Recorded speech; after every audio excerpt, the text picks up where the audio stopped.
Hello, welcome to another episode of రాముయిజం. కష్టపడి పని చేస్తే జీవితంలో పైకొస్తారు. ఎవరు చెప్పారంటే మా నాన్న నాకు చెప్పారు, మీ నాన్న కూడా మీకు చెప్పుంటారు. కానీ రామ్ గోపాల్ వర్మ గారు ఈరోజు హార్డ్ వర్క్, కష్టపడి పని చేయడం గురించి ఏమంటున్నారో తెలుసుకుందాం.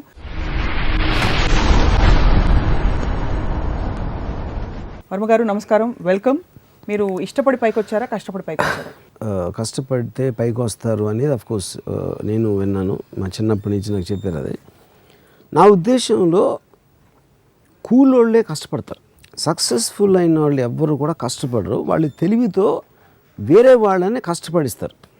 అది యాక్చువల్ ట్రూత్ ఆఫ్ లైఫ్. అది దీనికి ఎగ్జాంపుల్ నేను ఏం ఇస్తానంటే, first of all the word కష్టపడటం అనే వర్డ్లోనే ఒక నెగిటివిజం ఉందని నా ఫీలింగ్. అది పేరెంట్స్కి తెలీదు, టీచర్స్కి తెలీదు, మన పెద్దలు ఎవరు దాన్ని అర్థం చేసుకోరు.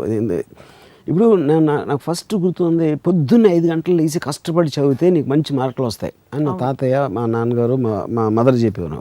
నువ్వే కష్టపడి అని చెప్తే already you're putting a negative element in the child's mind. ఎందుకంటే వర్క్ అనేది నా డెఫినేషన్లో ఏంటంటే, it's something you have to do, చెయ్యాలి కనుక చేస్తున్నావు.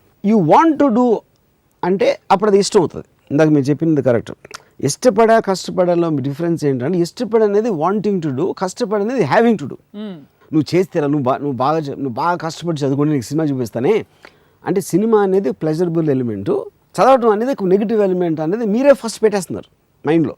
ఒక పిల్లోడి మైండ్లో first right from the time he's become conscious as a kid or whatever it is. So అప్పుడు అక్కడ ఏంటి 2 పాయింట్స్. అక్కడ ప్రోగ్రెస్ ఆఫ్ హ్యుమానిటీ ఎప్పుడూ కూడా మీరు ఎంత తక్కువ కష్టపడాలి అనే దాంట్లోంచి మీకు ప్రోగ్రెస్ ఉంటుంది. ఇప్పుడు మనం గొడ్డులాగా చాకరీ చేసేస్తే ఏదో మెషిన్ కనిపెట్టాం ఆలోచించి.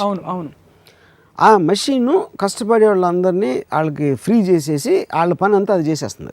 సో అది మీరు ఆ డిగ్రీ అనేది తక్కువ మొత్తం కష్టం అంతా మెషిన్స్ అలాంటి దానికి మనం అప్పగించే రోజు వచ్చినప్పుడు the world will really be the most advance place in every which way. కష్టపడటం అని చేయకూడదు ఎవడు అసలు. ఇప్పుడు ఇంకో ఎగ్జాంపుల్ ఏస్తానంటే, ఇప్పుడు కష్టపడకుండా ఏంటి మీరు చేస్తున్నారు, ఒక డెసిషన్. నాకు ఈ మధ్యన నాకు తెలిసిన ఒక హీరో ఒక సినిమా చేశాడు, అది ఆడలేదు సినిమా. తను నాకు ఒక మెసేజ్ ఏం పెట్టాడంటే, ఈ సినిమా ఫెయిల్ అవ్వటం, I won't let it put me down, I will work more harder for the next film అని పెట్టాడు. తను ఏదో ఒక ఎమోషన్ ఫీల్ అయ్యి ఇంకా హార్డ్ వర్క్ చేస్తాను నెక్స్ట్ సినిమాకి, దీనివల్ల నేను డిప్రెషన్లో ఉన్నాను. నేను తనకు ఫోన్ చేసి చెప్పాను, అంటే ఇంకా హార్డ్ వర్క్ అంటే ఈ సినిమాకి 7 గంటలు లేస్తే దాన్ని 4 గంటలు లేస్తావా, లేకపోతే నీకు ఇందులో నీకు 5 ప్యాకులు ఉంటే 7 ప్యాకులు ట్రై చేస్తావా, ఇంకో గంట సేపు ఎక్కువ జిమ్లో ఎక్సర్సైజ్ చేసి, వాట్ డూ యూ మీన్? కష్టపడటం ఏంటి దాంట్లో? నువ్వు ఒక డెసిషన్ తీసుకున్నావు ఒక సినిమా చేయడానికి, ఒక డైరెక్టర్ మీద డెసిషన్ తీసుకున్నావు, ఈ సీన్ ఎట్లా చేయాలని కొన్ని నిర్ణయాలు తీసుకున్నావు. ఆ నిర్ణయాలు తప్పైనాయి. ఆ నిర్ణయాలకి కష్టానికి ఏంటి అసలు? దానికి no, it is about decisions. ఇప్పుడు నా శివాలో ఒక సాంగ్ ఉంది, లెక్కలు ఎక్కాలు తెలవనోళ్ళు లక్కుతోటి లక్షలను మునుగుతారు. అంటే ఇప్పుడు ఏంటి, కష్టపడి చదివే వాళ్ళందరూ కూడా ఎవరో వాళ్ళ దగ్గర పని చేస్తారు. సో ఇప్పుడు మనం పని అనేది డిఫైన్ చేయాలి. ఇప్పుడు ముఖేష్ అంబానీ పని చేస్తాడా? అఫ్కోర్స్ చేస్తాడు. అప్పుడు మీరు పని, ఇప్పుడు ముఖేష్ అంబానీ కూర్చుని ఒక ఇది ఉంది, ఇక్కడ ఉంది, ఇది ఇక్కడ డైవర్ట్ చేయండి, లేకపోతే ఈ ఫలానా ఎనర్జీకి మనకు మంచిది ఉంటుంది, దానికి కొంతమంది స్టడీ చేయండి. అదే అప్పుడు ఆ కష్టం ఎక్కువ, లేకపోతే గొడ్డులా కష్టపడటం ఎక్కువ. సో అది డిఫరెన్స్. కానీ మనకేంటి, మన చిన్నప్పటి నుంచి మన పేరెంట్స్ అందరూ గొడ్డులా కష్టపడటం నేర్పిస్తారు. They will not let us think. That is the fundamental problem. Smart work and hard work.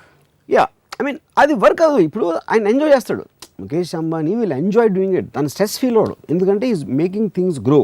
ఆయన డెసిషన్ తోటి ఇది చేయాలా, అది చేయకూడదు అని ఒక ఆలోచించడంలో ఒక ప్లెజరబుల్ ఆస్పెక్ట్ తీసుకుని ఆ డెసిషన్ తోటి ఈజ్ మేకింగ్ థింగ్స్ మూవ్. అప్పుడు రకరకాల వర్కర్స్ మషిన్స్ దగ్గర పని చేస్తారు, లేకపోతే డ్రాయింగ్లు గీస్తారు, ఇది చేస్తారు, అది చేస్తారు. ముఖేష్ అంబానీ మైండ్లోంచి వచ్చిన విజన్లోంచి వర్క్ ఫోర్స్ అనేది స్టార్ట్ అవుతుంది. మీకు ముఖేష్ అంబానీ ఇప్పుడు పైన కనిపిస్తున్నారు స్క్రీన్ మీద, కానీ కింద చాలా మంది కష్టపడకపోతే ముఖేష్ అంబానీ డ్రీమ్ రియలైజ్ అవుతుందంటారా? నేను కష్టపడకూడదు అంటలేదు.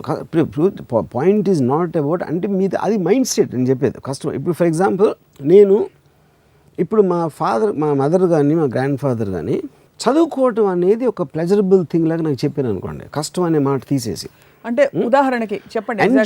ఎంజాయింగ్ మీరు వర్క్ ఎంజాయ్ చేసినప్పుడు అది హార్డ్ వర్క్. మన ఇక్కడ ఏంటి మనం మాట్లాడుతుంది హార్డ్ వర్క్ అనేది డెఫినేషన్లోనే ఒక నెగిటివ్ ఎలిమెంట్. అబ్బా నేను చెమటలు కార్చిపోయి ఇలా చేసి ఎలాగైనా చేయలేని సాధించాలి అని అష్ట కష్టాలు పడి ఒక నొప్పిని ఓర్చుకుని ఒక దానికి చేరాలి అనే దాంట్లోంచి హార్డ్ వర్క్ అనే పదం అక్కడి నుంచి సో హార్డ్ వర్క్ అని టర్మినాలజీ మార్చాలంటారు. దట్ ఈస్ ద ప్రాబ్లం నాకు. నేనే మీరు అనుకోండి, మీరే మీ అమ్మ నాన్న అనుకోండి, నాకు ఎలా చెప్తారు నేను చదువుకోవాలనుకోండి, ఇంజనీరింగ్ కాలేజ్ చేరాను. ఇప్పుడు నువ్వు 5 లేస్తే భలే ఉంటుంది. నువ్వు చదువుకుంటే నీకు ఎన్నో తెలిసిపోతాయి. ఆ తెలిసిపోయిన వాటిలోంచి నువ్వు వేరే వాళ్ళకి చెప్పవచ్చు, అందరూ నిన్ను బాగా చూస్తారు, నువ్వు అందరికన్నా ఎక్కువ నువ్వే అక్కడ ఎలివేట్ అవుతావు, ఇలా చెప్పాలి వాళ్ళకి. అంటే అదొక ప్రొవోకింగ్, ఒక ఏమంటారు దాన్ని ఇన్స్పైరింగ్ కైండ్ ఆఫ్. నువ్వు చదువుకేమ్మా, నువ్వు 2 గంటలు చదివితే నీకు చాక్లెట్ ఇస్తాను, రేపు రాత్రి సినిమాకి తీసుకెళ్తాను. థామస్ ఆల్వా ఎడిసన్ పొద్దునే లేచి 3 గంటలు చదువుకున్నారు, ఇలాంటివన్నీ ఉండవు. అది ఇవన్నీ కూడా చెప్తారు. కానీ థామస్ ఆల్వా ఎడిసన్ 3 గంటలకి పాయింట్. ఇప్పుడు దీనికి కనెక్టింగ్ పాయింట్ ఏంటి మనకి ఇక్కడ? ఇప్పుడు నేను కాలేజ్లో కానీ స్కూల్లో కానీ చదువుకున్నప్పుడు ఎంతసేపు మార్కులు తెచ్చుకో, కష్టపడి చదివితే నీకు 70% 80 ఆ టైంలో ఏది ఎక్కువ వస్తే నీకు నెక్స్ట్ సీట్ వస్తుంది, లేకపోతే ఉద్యోగం వస్తుంది, ఇలాంటివి. అప్పుడు ఏంటి నా మైండ్స్లో ఏంటి, నేను కష్టపడటం నాకు ఇష్టం లేదు. ఎందుకంటే ఆల్రెడీ నాకు ఒక నెగిటివ్ ఆస్పెక్ట్ వచ్చేసింది కష్టం. నాకు పాజిటివ్ ఆస్పెక్ట్ ఏంటి, నాకు సినిమా డైవర్షన్ ఉంది, ఏదో నవల్ చదవాలి, లేకపోతే ఎక్కడో తిరగాలి, ఇలాంటి డైవర్షన్స్ ఉన్నాయి. కాబట్టి కష్టపడితే కానీ చదువుకోవడానికి ఛాన్స్. అప్పుడు నేను కాపీ కొట్టడం అలవాటు చేసుకుంటాను, కష్టాన్ని తప్పించుకోవడానికి అదొక మెథడ్ అవుతుంది. అంటే కాపీ కొట్టడం కరెక్ట్ అంటారా? కాదు, నేను అది వాళ్ళే ఇస్తున్నారంటున్నా, వాళ్ళే ఆ పరిస్థితి మీకు కల్పిస్తున్నారు, ఆ పరిస్థితి నాకు కల్పిస్తున్నారు, అలా ఆలోచించేటట్టు చేస్తున్నారు. అప్పుడు దాని బదులు ఇప్పుడు బై హార్ట్ అనేది ఎక్కడి నుంచి వచ్చింది? గబగబగా నేను కష్టపడి దాన్ని 10 సార్లు బట్టి కొట్టేసి ఎగ్జామ్ రాశాను. బట్టి కొట్టడం అంటే ఏంటి, మీకు అర్థం చేసుకోవట్లేదు అని, you are trying to memorise aspect. ఎప్పుడైతే మీరు ఇచ్చిన చదువుని అర్థం చేసుకున్నప్పుడు బట్టి కొట్టాల్సిన అవసరం లేదు. బట్టి అనేది కష్టం, అది కొట్టేసి గబుక్కుని రాసేసి ఆ రోజు ఎంతో మార్కులు వచ్చేసినాయి, నెక్స్ట్ క్లాస్కి వెళ్ళిపోయాను.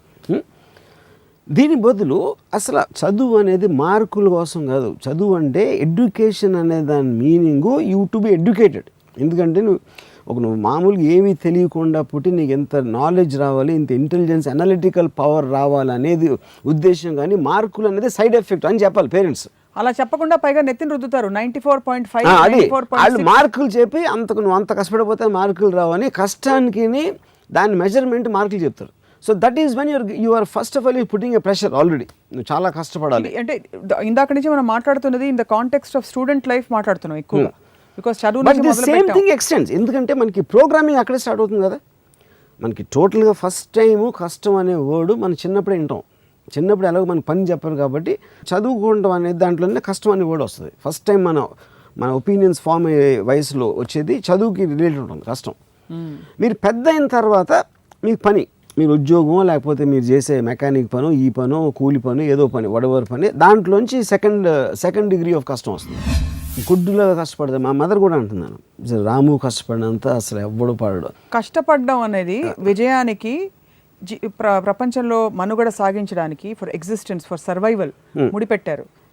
నేను ఏమి చేసినా కూడా నా ఇష్టంతో చేశాను కాబట్టి కష్టం అనే దానికి నాకు సంబంధమే లేదు, ఎక్సెప్ట్ ఫర్ దట్ పార్ట్.